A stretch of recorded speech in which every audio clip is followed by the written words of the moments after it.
Join me on the phone this morning for the Marion County Board of Developmental Disabilities. It's Sherry Fisher. Sherry, good morning. How are you?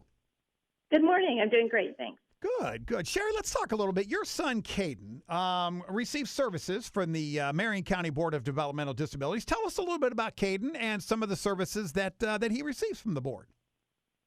Sure. Caden is now 19 years old. He is still school age, so he splits his day between doing some school-funded activities and then also some services that are paid for through the county board. Okay. And the specific type of services that Caden receives are called waiver funding.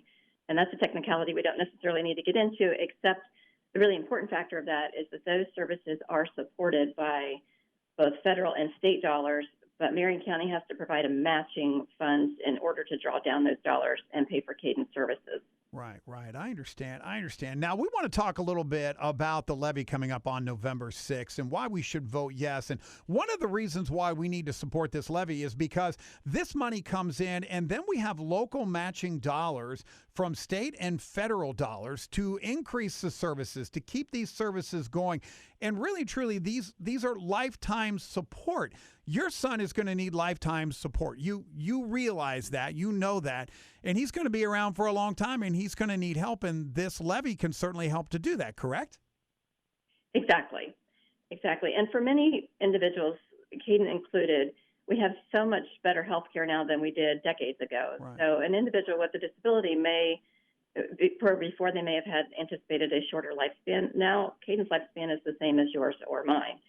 So he will require 24-hour support the rest of his life, which when you think about other conditions that require that, something like Alzheimer's, where an individual needs really intensive around-the-clock care, that's what we're looking at. But instead of doing that for 6 or 8 years for an individual, we're looking at it for a lifetime. So it's incredibly expensive. So the family, we do everything we can to support it, but it's just simply beyond the needs of pretty much any family to provide that care. Right, I get it. And obviously you want to continue to help Caden to be able to work independently. You were talking about how nice it is, some of the things that he really enjoys doing and he's very good at and he's very meticulous with. And that is obviously a skill that people are looking for, but he needs to continue to advance that skill, and this will help him do that, right? Exactly. And the reason that, as we talked earlier, the local match is so important. If Marion County can't put up their 40% of it, we can't draw in the additional federal and state money that makes up the balance of his services. I get it.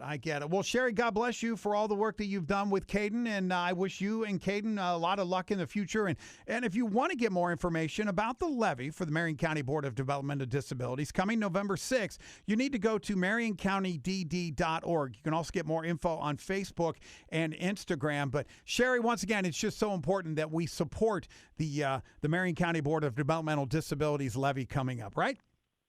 Absolutely. We really appreciate your yes vote. Thank you.